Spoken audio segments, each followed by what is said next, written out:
میں ایسی فوج آتے دیکھا، ایسی جاننثار صحابہ کی، ایسی جاننثار ساتھیوں کی جماعت نہیں دیکھا کہ وہ اپنے لیڈر یعنی حضور صلی اللہ علیہ وسلم کے پاس اپنی جان تیار ایسا رکھے، ان کی ہر قدم پر چلنے نہیں دے رہے، ان کے پانی منہ سے نکلا تو پکڑ لیتے ہیں، کوئی دھونے گئے تو ہاتھ وضو کرنے گئے تو ان کا پانی لے کر اپنے جسم پر لگا. ایسی جاننثار قوم میں کبھی نہیں دیکھا. بچ جاؤ، جنگ کرنے سے رک جاؤ. تو حضرت ابو سفیان جو پہلے اسلام نہیں لائے تھے، حضور صلی اللہ علیہ وسلم کے پاس آنے کے بعد بولے میں اب اسلام لاتا ہوں، میں دین میں آتا ہوں اور میری امانت چاہتا ہوں، مطلب ان کو چھوڑنے کے لیے درخواست کی. اور انہوں نے کہا کہ دیکھو اگر مکے والوں نے آپ پر ہتھیار نہیں اٹھائے تو ان کو چھوڑ دو، اور جو آپ سے نہیں جنگ کریں گے ان کو چھوڑ دو. رسول صلی اللہ علیہ وسلم نے کہا ٹھیک ہے، آپ جا کے مکے والوں کو بتا دو کہ جو بھی ابو سفیان کے گھر میں رہیں گے ان پر کوئی وار نہیں ہوگی، جو بھی اپنے گھروں میں بیٹھے رہیں گے باہر نہیں آئیں گے ان پر کوئی وار نہیں ہوگی، اور جو اسلام داخل ہونا چاہیں گے ان پر کوئی وار نہیں، اور جو بھی مکے کے اندر مطلب کعبۃ اللہ کے پاس رہیں گے ان کے لیے امان، ان پر وار نہیں ہوگی. تو جا کے وہ اعلان کرتے. اس طرح سے حضور پاک صلی اللہ علیہ وسلم کا جو فوج کا دفتہ تھا، مطلب 10,000 کی جو جماعت تھی، اللہ اللہ اکبر کے نعرے پڑھتے ہوئے داخل ہوئی. فرماتے ہیں کہ حضور پاک صلی اللہ علیہ وسلم کالا سا امامہ باندھے ہوئے تھے، اور جب آپ کو پتا چلا کہ پھر بھی مکے کے جو شدید دشمن تھے انہوں نے ایک جماعت کو کیا کرے سرحد کے پاس بھیجے، مطلب بارڈر کے پاس بھیجے کہ مسلمانوں پر حملہ کر کے کیسے ان کو مارو. جب وہ حضور صلی اللہ علیہ وسلم کو نیوز پہنچی تو حضور صلی اللہ علیہ وسلم کیا کرے، حضرت خالد بن ولید رضی اللہ تعالیٰ عنہ کی ایک جماعت فوج کے ساتھ اس طرف دوسری طرف بھیج دیے، ان کو ٹیکل کرو.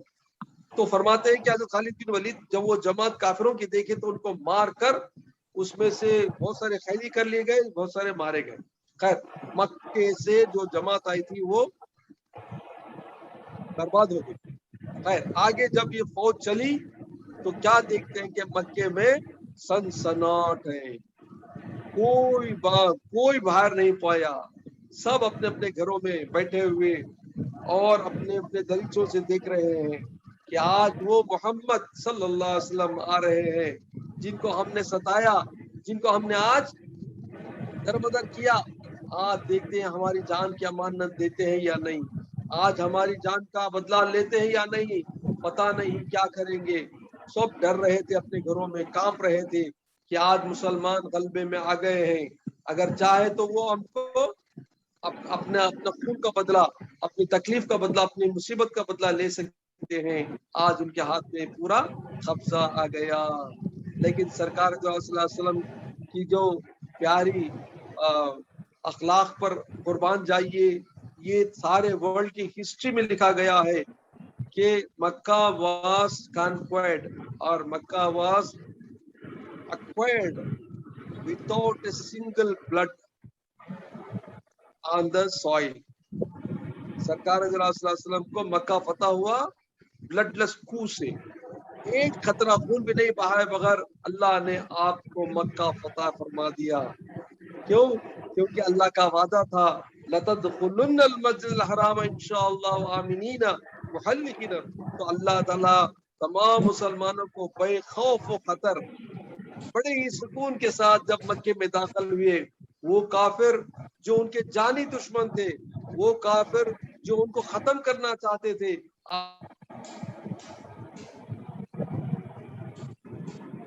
آج وہ کافر ان سے ڈر، ان کی مار سے ڈر کر وہ بیٹھے ہوئے ہیں. اللہ نے کیسی کایا پلٹ دی، اللہ نے کیسا پونچھ ایک الٹا کر دیا. تو مسلمانوں ہمارے لیے بھی یہی ہے کہ آج جو کافر، جو حکومتیں ہمارے پر بڑی ڈومیننٹ ہیں اور جو ہم کو مارنا چاہتے ہیں، جو ہم کو ختم کرنا چاہتے ہیں، انشاءاللہ تعالی جس طرح سے مکہ فتح ہوا انشاءاللہ اسی طرح مسلمانوں کو فتح ہوگی، مسلمانوں کو اللہ سکون دے گا. تو بتانا مقصد یہ ہے کہ جب کعبۃ اللہ میں داخل ہوئے حضور پاک صلی اللہ علیہ وسلم تو سارے مکے والے جو آپ کو ستانے والے تھے ڈر رہے تھے کہ حضور اسلام سے بدلہ لیں گے، لیکن قربان جائیے ہمارے حضور کے اخلاق حسنہ پر، آپ جیسے مکے میں داخل ہوئے اعلان فرمایا، اے کافرو، اے مکے والے سنو، آج کسی سے بدلہ نہیں ہے، آج کسی سے کوئی بدلہ نہیں لیا جائے گا، اور جو اپنے گھروں میں بیٹھے ہیں سب بھی امانت میں ہیں، اور جو بھی ان کے بتخانے ہیں یہ ہیں ان پر کوئی خرابی نہیں کی جائے گی، اور جو بھی اسلام لانا چاہتے ہیں خوشی سے آنا چاہتے ہیں تو آ سکتے ہیں، ورنہ تم اپنے دین پر قائم رہنا چاہتے تو رہتے رہو، لیکن آج کسی کو زبردستی دین بھی نہیں دیا جائے گا، آج کسی پر زبردستی کوئی چیز بھی نہیں لگائی جائے گی، جو ابو سفیان کے گھر میں بیٹھے ہیں سب پر امانت ہے، جو کعبے کے اندر بیٹھے ہیں ان کو بھی امان ہے۔ تو ایسا اعلان کرتی سارے مکے والے خوشی سے نعرے مارنے لگے، محمد محمد محمد صلی اللہ علیہ وسلم۔ کیا ہوگا سما سوچئے، وہ کیا ہوگا خوشی کا بہار سوچئے کہ وہ کافر جو اپنی جان کے لیے ڈر رہے تھے جیسے اعلان حضور صلی اللہ علیہ وسلم کا سنے خوش ہو گئے، اچھلنے لگ گئے، ہمارا محمد ہمارا محمد ہمارا محمد۔ ارے وہی محمد جس کو تم مارنا چاہتے تھے، دیکھو ان کے دل کو، ان کے پیار کو، ان کی محبت کو، کہ آج ان کے ہاتھ میں پوری طاقت ہے لیکن وہ بدلہ نہیں لیتے ہیں، وہ اپنے آپ پر پچھتا رہے تھے، رو رہے تھے، تڑپ رہے تھے کہ کیا ہم نے ایسے محمد کو ستایا، کیا ہم نے ان کے ساتھیوں کو ستایا، ارے کیسے تھے ہم۔ تو وہ اپنے کرتوتوں پر ناراض تھے خود سے، اور وہ رو رہے تھے اپنے پرانے پاپیوں کو یاد کر کے۔ تو یہ تھا حضور صلی اللہ علیہ وسلم کے پیارے اخلاق کا نمونہ، ساری دنیا میں فیمس ہے کہ مکہ کا جو انسیڈنٹ ہوا واقعی اسلام کا سب سے بڑا گولڈن پیریڈ تھا۔ خیر، جیسے حضور صلی اللہ علیہ وسلم جب داخل ہوئے مکے میں تمام صحابہ کرام کے ساتھ، حضور صلی اللہ علیہ وسلم جو اونٹنی پر بیٹھے تھے تو آپ نے اس کا کعبے کا طواف کیا، 7 بار طواف کیا، اور اپنی چھڑی سے ہی استلام کیے، مطلب کیا، حجر اسود کو بوسہ دیا، اور جب آپ کعبۃ اللہ کے اطراف گئے تو کیا دیکھتے ہیں کہ بتاں رکھے تھے، انہیں کعبۃ اللہ میں اطراف اور اکناف اور اس کے اندر بھی 360 بتاں رکھے تھے، سمجھے، 360 بتاں رکھے تھے۔ تو وہ سارے بتوں کو صلی اللہ علیہ وسلم جو باہر تھے اپنی چھڑی سے گراتے تھے، جیسے ہی گراتے تھے پڑھتے تھے وَقُلْ جَاءَ الْحَقُّ وَزَهَقَ الْبَاطِلُ، جب حق آ گیا، وَجَاءَ الْحَقُّ وَزَهَقَ الْبَاطِلُ، باطل کو برباد ہونا تھا، ناکام ہونا تھا، آج ناکام ہوا۔ وہی بت جس کی انہوں پوجا کرتے تھے برسوں، اللہ نے حضور صلی اللہ علیہ وسلم کے ہاتھ سے ان کو ذلیل کر دیا اور نیچا کر دیا، اور وہی بت پاک ہو گئے کعبۃ اللہ سے۔ حضور صلی اللہ علیہ وسلم یہ آیت شریفہ پڑھتے تھے، وَجَاءَ الْحَقُّ وَزَهَقَ الْبَاطِلُ إِنَّ الْبَاطِلَ كَانَ زَهُوقًا۔ آج حق آ گیا، اللہ کا رسول آ گیا، اللہ کا حق آ گیا، اللہ کا دین آ گیا، اللہ کا اسلام آ گیا، اور میں اللہ کے دین کو قائم کرتا ہوں۔ بلکہ آپ ایک چھڑی سے ایک بت کو گرا رہے تھے، اور اپنے زبان مبارک سے یہ آیتیں جاری تھے آپ کے زبان سے۔ جیسے آپ کعبۃ اللہ کے دروازے کے پاس گئے تو کیا دیکھتے ہیں کہ وہ تالا پڑا ہوا ہے، تو آپ نے اس تالے کا جو خازن ہے، اس کا جو انچارج ہے، اس کا نام تھا عثمان بن طلحہ، اس کو طلب کرتے ہیں، پکڑ کے لاؤ اس کو۔ تو وہ کہیں چھپا بیٹھا تھا، تو اس کو بعد میں پکڑ کے لاتے ہیں، پوچھتے ہیں کہ اس کے پاس چابی ہے، اس نے کہا ہاں چابی ہے، تو اس کے ہاتھ سے چابی لیتے ہیں، اور چابی لے کے وہ دروازہ کھولتے ہیں حضور صلی اللہ علیہ وسلم، اور کعبۃ اللہ کے اندر جب داخل ہوتے کیا دیکھتے ہیں کہ بتوں کا پورا مجمع وہاں رکھا ہوا ہے۔ تو حضور صلی اللہ علیہ وسلم اپنی چھڑی سے ایک بت گراتے، وَجَاءَ الْحَقُّ وَزَهَقَ الْبَاطِلُ إِنَّ الْبَاطِلَ كَانَ زَهُوقًا۔ ایک بت کو گراتے، یہ آیت پڑھتے، اور اللہ کی تسبیح اور اللہ کے نعرے بلند ہوتے، اللہ اکبر اللہ اکبر، لا الہ الا اللہ واللہ اکبر، اللہ اکبر وللہ الحمد۔ تمام صحابہ کرام کو خوشی، ایسی خوشی ملی جو زندگی میں کبھی ایسی نہیں ملی تھی کہ کعبۃ اللہ ان کے ہاتھ میں آ گیا۔ کعبۃ اللہ جس کو وہ پیار کرتے تھے، جس سے وہ محبت کرتے، جہاں وہ پیدا ہوئے تھے، اسی جگہ سے ان کو مار بھگایا تھا، آج اللہ تعالیٰ نے ان کے کعبہ ان کے حوالے کر دیا، بغیر خون خرابے کے اللہ نے کعبہ ان کے ہاتھ میں دے دیا۔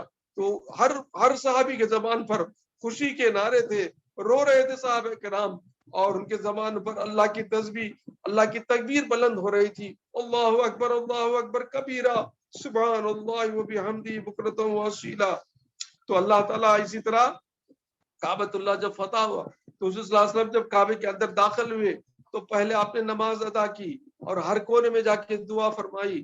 کیا دیکھتے ہیں کہ بتاں ہر جگہ ہیں، آپ گراتے جاتے تھے، اور ایک بت جو اوپر تھا، مطلب کہ کعبۃ اللہ کے بالکل اوپر تھا اندر جو، تو آپ کا ہاتھ ادھر نہیں جا رہا تھا، تو آپ نے حضرت علی کو بلایا، حضرت علی کو بولا کہ علی کے خط میں گڈے تھے، مطلب تھوڑا شارٹ تھے وہ، تو حضور صلی اللہ علیہ وسلم نے کہا علی تم ایک کام کرو، میرے کاندھے پر چڑھ جاؤ، میرے کاندھے پر چڑھو۔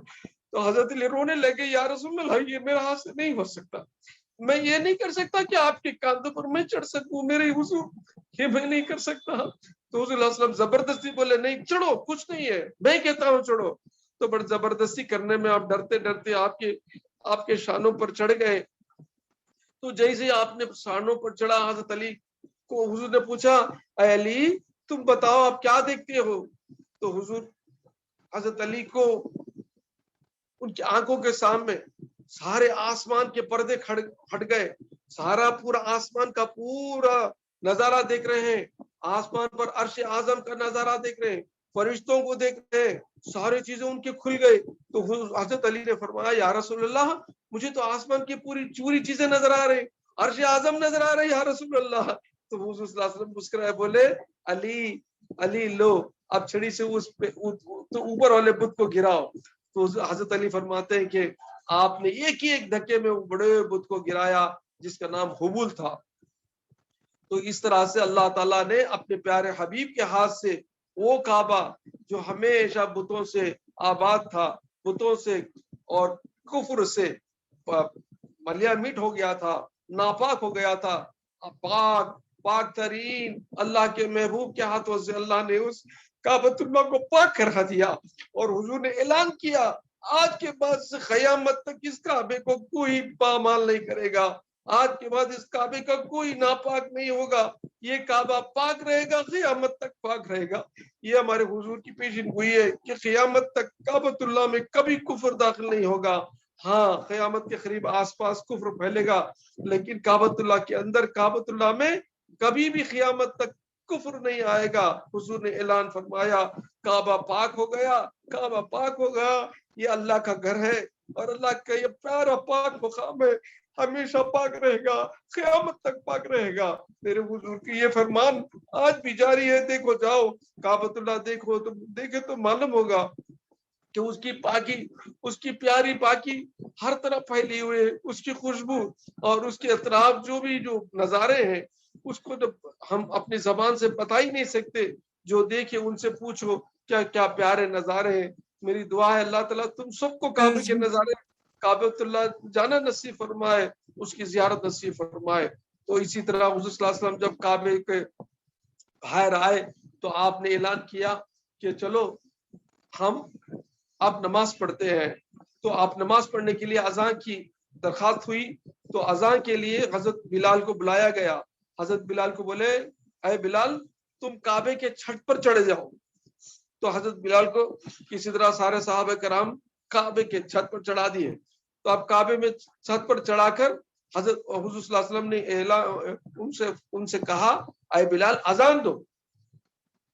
سوچو کہ جس جگہ حضور کو اور حضور کے صحابہ کو اذان کیا نماز پڑھنے کا بھی موقع نہیں دیتے تھے، مارتے تھے، ان پر وار کرتے تھے، ان پر خون بہاتے تھے، وہی کعبہ آج کعبۃ اللہ پر چڑھ کر حضرت بلال جن کو کتنا ستایا گیا اسلام لانے پر یاد کرو، تو ایسے کعبۃ اللہ پر حضرت بلال کے قدم پڑتے ہیں، اوپر چڑھ جاتے ہیں۔ اب بلال کی بات سنو، حضرت بلال نے کہا یا رسول اللہ میں جب باہر ہوتا ہوں تو میں جب اذان دیتا ہوں تو اپنا چہرہ کعبے کی طرف کرتا ہوں، اب تو میں کعبے کے چھت پر چڑھ گیا یا رسول اللہ، اب میں کس طرف اپنے چہرے کو بتاؤں، میرا قبلہ تو کعبہ میرے نیچے ہے، اب میں اپنا چہرہ کس کی طرف کروں؟ تو حضور نے مسکرا کر کہا اے بلال میری طرف کرو. یا رسول اللہ قربان ہو جائے کہ حضرت بلال نے کہا یا رسول اللہ حق انا حق، یا رسول اللہ حق ہے، ہمارا قبلہ کعبہ ہے لیکن کعبے کا قبلہ آپ ہے، کعبۃ اللہ کا قبلہ حضور ہے اور حضور ہمارا قبلہ پہلے ہے کیونکہ ہم کو حضور سے ہی ملا کعبہ. تو اے بدبختو سنو کہ جس کعبے کو تم بہت مکرم اور مقدم سمجھ کر اپنا قبلہ مانتے ہو، وہ کعبہ آج حضور صلی اللہ علیہ وسلم کو اپنا مقام اپنا کعبہ بتاتا ہے. تو حضور صلی اللہ علیہ وسلم نے کہا بلال سنو تم میری طرف چہرہ کرو اور اذان دو کیونکہ آج قبلہ میری طرف ہے. تو حضور صلی اللہ علیہ وسلم کا یہ اشارہ ہے کہ جس کعبے کو ہم قبلہ مانتے ہیں وہی کعبہ کا قبلہ حضور پاک صلی اللہ علیہ وسلم ہے. تو اس وجہ سے بزرگان دین فرماتے ہیں کہ مقدم ذات حضور صلی اللہ علیہ وسلم کی ذات مقدس ہے، اس کے بعد ہی کعبہ ہے. تو سرکار صلی اللہ علیہ وسلم کے چہرے مبارک کو دیکھ کر اذان کہی گئی اور حضرت بلال اذان کے بعد حضور پاک صلی اللہ علیہ وسلم نے نماز ادا فرمائی اور تمام صحابہ کرام حضور صلی اللہ علیہ وسلم کے ساتھ سب مل کے عمرہ کیے اور اپنے بالوں کٹائے، جیسا کہ قرآن میں اللہ نے پیشن گوئی فرمائی لَتَدْخُلُنَّ الْمَسْجِدَ الْحَرَامَ إِنْ شَاءَ اللَّهُ آمِنِينَ مُحَلِّقِينَ رُؤُوسَكُمْ وَمُقَصِّرِينَ لَا تَخَافُونَ. تو بغیر خوف کے بغیر خطرے کے، نہ ڈر نہ خوف کافروں کا مار کا نہ کچھ، سب آپ کے صحابہ کرام خوشی خوشی عمرہ ختم کرے. فرماتے ہیں کہ آپ حضور صلی اللہ علیہ وسلم کو عمرہ ختم کرنے کے بعد صفا پہاڑی جو اب ہمارے دیکھتے ہیں تو ایئر کنڈیشن ہے لیکن اس زمانے پہاڑ کے جیسا تھا، حضور صلی اللہ علیہ وسلم صفا پر چڑھ گئے اور جتنے بھی مکے والے تھے رو کر دوڑ کر اسلام پہ داخل ہونے لگے.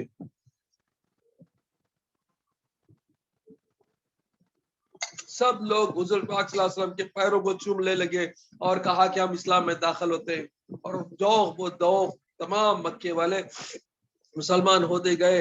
حضور پاک صلی اللہ علیہ وسلم نے سب کو اسلام میں داخل کیا اور آخر کار مکے میں فرماتے ہیں کہ 18 یا 19 دن سرکار صلی اللہ علیہ وسلم تشریف رہے، اس کے بعد آگے بڑھے.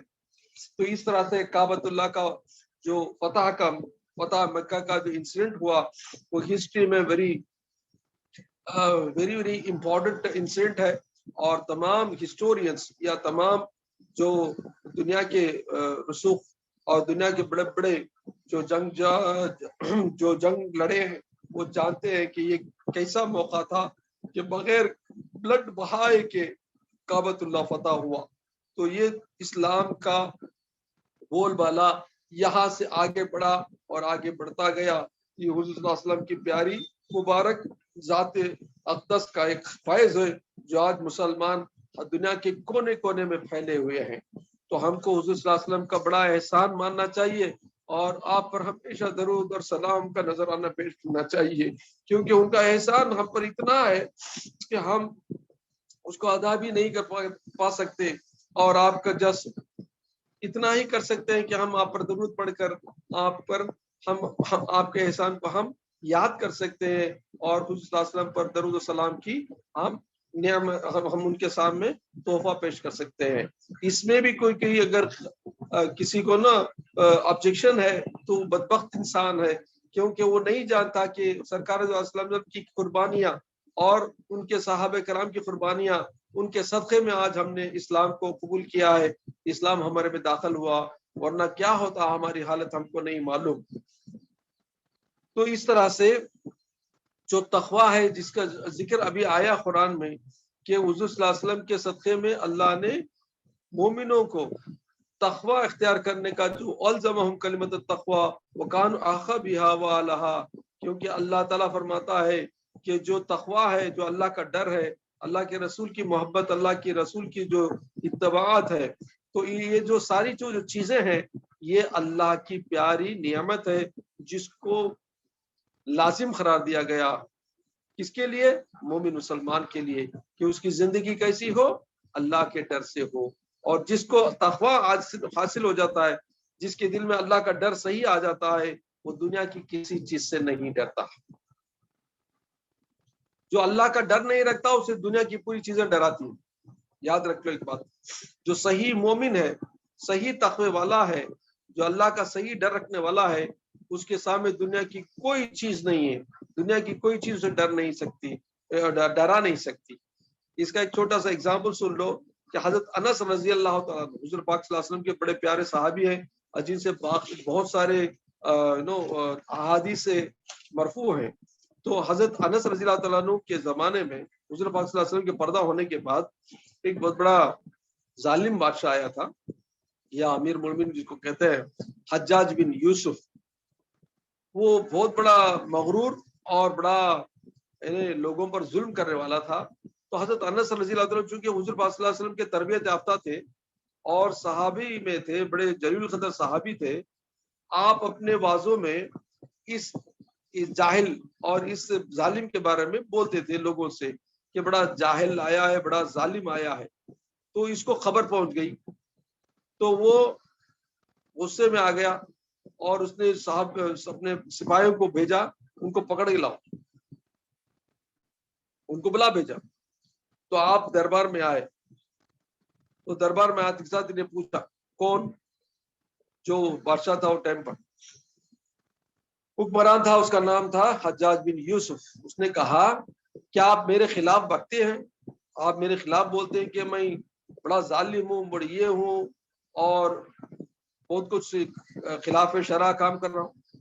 تو حضرت انس رضی اللہ عنہ کیونکہ حضور پاک صلی اللہ علیہ وسلم کے تربیت یافتہ صحابی تھے، تو آپ کے اندر تقویٰ کوٹ کوٹ کر بڑھا ہوا تھا. آپ نے کہا ہاں ہاں تو ظالم ہے، تو قرآن اور حدیث کے خلاف کام کر رہا ہے، سنت کے خلاف کام کر رہا ہے، لوگوں پر ظلم کر رہا ہے، دین کے خلاف کام کر رہا ہے.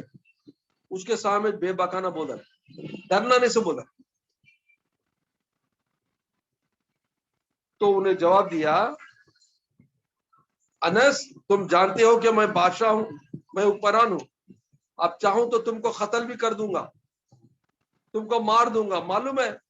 بولے دیکھ جب تک میرا مولا مجھے نہیں چاہے گا تو میرے پر ہاتھ بھی نہیں لگا سکتا. کیونکہ انہیں تعجب ہو گیا کہ کیا ڈرتے بھی نہیں نو میں. بولا تمہیں کیسا خوف نہیں آتا کیا میرے سے؟ میں تجھ سے کچھ خوف کرنے والا نہیں، کیونکہ میرے حضور نے مجھے وہ دعا سکھا دی ہے جس کو میں نے صبح میں پڑھ لیا ہے. حضور نے فرمایا جو یہ دعا پڑھے گا اس پر کوئی مصیبت، کوئی تکلیف، کوئی خوف نہیں ہوگا، کوئی تمہارا کچھ نہیں بگاڑے گا. میں وہ دعا صبح میں پڑھ لی ہے اور میرے حضور کے قول پر میں حق جانتا ہوں، مجھے کچھ نہیں کر سکتا تم. تو یہ تعجب ہو گیا کہ میرے سامنے بے باکانہ، بے خوف و خطر ایسا بول رہے ہیں. تو بولا اچھا وہ دعا مجھے سکھا دو نہ. بولا کون؟ یہ حجاج بن یوسف اوپر. تو حضرت انس رضی اللہ عنہ نے خبردار یہ ظالموں کو، یہ خلاف شرع کام کرنے والوں کو سکھایا نہیں جاتا، میں ہرگز تجھے نہیں سکھاؤں گا، کسی کو میں نہیں سکھاؤں گا، بول کر واک آؤٹ کر گئے. مطلب زر زر زر زر واپس آ گئے. اب یہ جو اس کے جو درباری تھے نا، کون؟ حجاج بن یوسف کے، تعجب ہو گئے یہ ظالم بادشاہ کسی کو ہی چھوڑتا نہیں، کون کو بلاتا مالا تھا سو ان کو کیسا چھوڑ دیا؟ پوچھے کیا چھوڑ دیا نا تو ان کو اتنا اس سے بولے تمہیں. تو انہیں بولا ارے دیوانے تم نے کیا رے معلوم، جب وہ میرے پاس سامنے کھڑے تھے تو میں کیا دیکھتا ہوں کہ ان کے پیچھے دو شیراں کھڑے اور وہ مجھے بول رہے ہیں ان کو ہاتھ چیا تو یہ چیر کو پھاڑ کو چندی چندی کر ڈالیں گے. حضرت انس رضی اللہ عنہ کے شولڈر پر دو شیرا بیٹھے ہوئے تھے، اسے دکھتا ہے اس کے آنکھوں کو. اللہ بول دیں گے جیسے ہاتھ چیا ان کو چیر پھاڑ ڈالیں گے، تیرے کو چندی چندی کر ڈالیں گے. کہاں کی مصیبت بول کو چھوڑ دیا سب بتا. اچھا تو حضرت انس رضی اللہ عنہ اپنے مقام کو پہنچ گئے. وہاں پر ان کے جو مریدین تھے، ان کے جو ساتھیاں تھے، ان کے جو چاہنے والے تھے، ان لوگ روتے روتے پاپ یاد کر لگتے کہ حضرت کو مار ڈالیں گا نا، کیا رہے پاپ کہیں نہ. واپس آ کے تو خوش ہو گئے، لپٹ لے گئے حضرت کو. بولے حضرت اللہ بچایا تم نے، کیسا چھوڑا لیا ظالم، کبھی بھی چھوڑتا نہیں کسی بھی نہیں. حضرت بولے ارے جا دیوانے لوگا، میں تو وہ دعا پڑھ لیا، میرے حضور کی دعا پڑھ لیا صبح کو، اس کے سے میں ڈرا نہیں۔ اچھا وہ کیا دعا حضرت کو تو سکھائے؟ ہاں وہ کو اچھا۔ پھر بھی وہ پوچھے حضرت تمہیں اس کے دربار میں گئے نا، اسے دیکھے تو ڈرتے نا لوگ، تم نہ ڈر ہی نہیں ہوا کیا اس سے؟ تو ارے دیوانو مجھے کہیں کو ڈر رہا، میں دیکھتا تھا کہ اللہ تعالیٰ کے فضل سے مجھے تو وہ حضور صلی اللہ علیہ وسلم کی بات پہلے دل میں جم گئی کہ کوئی مجھے نہیں چھین سکتا، کیونکہ میں دعا پڑھ لیا۔ اور کیا دیکھتا ہوں کہ اس کی دعا کی برکت سے اس کے دو جو بادشاہ تھا، اس کا نام حجاج بن یوسف تھا، اس کے پیچھے وہ شیرا ایک شیر، دو شیرا کھڑے ہیں، انہوں بولتے ہیں تمہیں ڈرو نہ کو، انہیں کیا تھی کرا تو پیچھے سے مارتے ہمیں بولیں وہ شیرا اس کے پیچھے بھی کھڑے گئے تھے، انہوں حضرت سے بولتے گئے تھے آپ ڈرو نہ کو، انہیں تم نے کیا تھی ہاتھ چاہتا ویسے پہاڑ کو چیتی کرا دے، بولتے وہاں سے بولتے گئے تم لگا تو حضرت تو ڈرنا نہیں، سب بات کر سکے۔ تو اس سے پتا چلا کہ اللہ تعالیٰ کے پیارے بندے جو حق پر ہوتے، جو تقوی والے ہوتے، ان کو نہ بادشاہ کا ڈر ہوتا، نہ موت کا ڈر ہوتا، نہ نقصان اور کیا بھی ان کو جو مار کا ڈر پڑتا، کچھ بھی ڈر نہیں ہوتا، وہ بے خوف و خطر ہوتے اللہ سے، کیونکہ وہ اللہ سے ڈرنے والے تھے۔ جو اللہ سے ڈرا وہ مخلوق سے نہیں ڈرتا، جو مخلوق سے ڈرتا وہ اللہ سے کیا ڈرے گا، ہے نہیں؟ جو اللہ سے نہیں ڈرتا وہ ساری مخلوق سے ڈرتا، جو اللہ سے ڈرتا وہ مخلوق سے نہیں ڈرتا، یہ امپورٹنٹ ہے۔ تو سرکار صلی اللہ علیہ وسلم کی وہ پیاری دعا میرے خیال سے تم لوگوں کو سب بھی بولا ہوں، پھر بھی بولتا ہوں، اعوذ باللہ من الشیطان الرجیم، نوٹ کر لو، بسم اللہ خیر الاسماء، بسم اللہ الذی لا یضر مع اسمہ شیء فی الارض ولا فی السماء وهو السمیع العلیم۔ ایکچولی ہمیں خالی یہ پڑھتے بسم اللہ الذی لا یضر مع، نہیں، حدیث میں اس کے ساتھ پہلے یہ بھی آتا بسم اللہ خیر الاسماء، بسم اللہ الذی لا یضر مع اسمہ شیء فی الارض ولا فی السماء وهو السمیع العلیم۔ میں پہلے بھی بولا ہوں یہ دعا 3 مرتبہ اگر صبح میں کوئی پڑھ لے تو سارا دن وہ عافیت میں رہے گا، اللہ کے پروٹیکشن میں رہے گا، اسے کوئی تکلیف، کوئی ضرر، کوئی نقصان نہیں پہنچائے گا۔ اچھا رات میں اگر پڑھ لیے تو صبح تک وہ امانت میں رہے گا، کوئی ضرر، کوئی پریشانی، کوئی اس کو تکلیف نہیں پہنچے گی۔ تو دن میں 3 مرتبہ پڑھ لو، سوتے خود 3 مرتبہ پڑھ لو، انشاءاللہ سارا دن ساری رات حفاظت سے رہیں گے۔ اور خود بھی پڑھو، بچوں کو بھی سکھاؤ، اگر بچے چھوٹے ہیں تو ان پر تم پڑھ کر دم کر دو، ٹھیک ہے؟ اس کو ہمیشہ پڑھتے رہا کرو، یہ بڑی مفید چیز ہے اور بڑی کارآمد چیز ہے، سمجھے؟ تو اللہ تعالیٰ سے دعا کرو پروردگار ہماری اس قرآن پاک کی محفل کو ہمیشہ قائم رکھے، اور اس سے فیض ہمارے کو، ہمارے تمام خاندان والوں کو عطا فرمائے، اور ہمیشہ اس کی برکتیں ہمیں عطا فرمائے۔ وآخر دعوانا ان الحمد للہ رب العالمین۔